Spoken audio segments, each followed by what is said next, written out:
Hello mga kachichay! This is Car Estudianting Vloggers! So ngayon guys ay magpipintal tayo. So at the start na magpintal, tatanggalin muna natin ang mga nakalagay dito. So let's start! Bye-bye!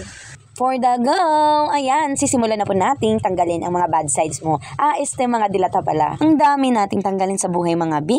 Mga nakalagay pala dito. Kala ka buhay nyo? Hihi, joke lang po. Huwag na kayong magalit, tulungan nyo na lang ako. Ay, ang hirap pala talaga magtanggal nito. Meron pang mga tamtaks. Siya nga po pala guys, hindi pala kami marunong ng mama ko magpintal. Amin-amin lang to. Basta may pintal. Sabi kasi ng kapitbahay namin, lagyan daw namin ng gasolina. Ay, yun pala yun. Ay, syempre, gawa ng mga experienceado sila. Syempre, niniwala naman kami kasi lahat ng sabi nila is lagyan daw.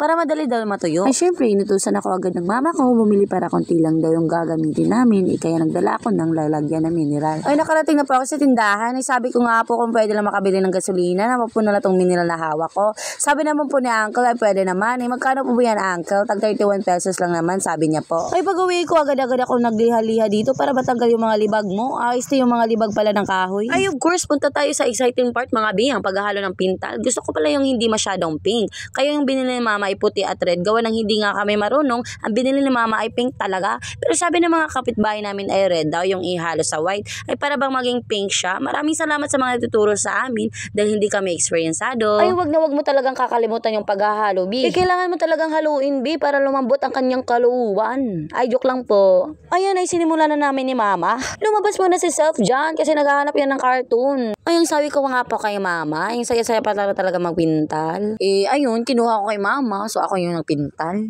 Sabi ko nga sa kanya, ang bagal-bagal ng mga pintal ni mama. Salamat pala sa mga tumutulong sa amin. Sobrang ma-effort naman talaga si Self, kaya hindi iniwan.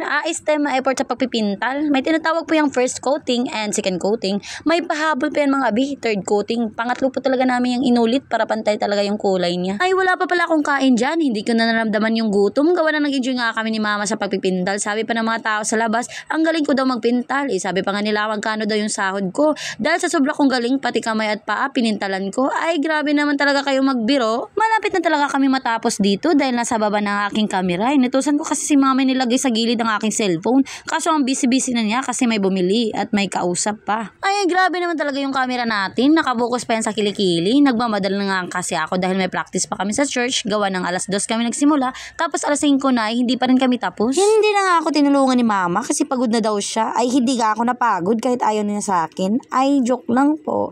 Ayan, fast forward tayo mga B. Ayan mga B, yung resulta na ating pinintalan. Pagpasensyahan nyo na kung ang kalat. Gawa ng tayo nagpipintal nga eh. Ay, talagang nagustuhan ko talaga ang kulay niya mga B. Ako talaga ang nag-request kay mama kung anong kulay na mas bagay sa aming bahay. Dito na lang muna tayo mga kachichay. Pakisupport na naman ang ating mini vlog. Maraming salamat po and God bless. Bye-bye!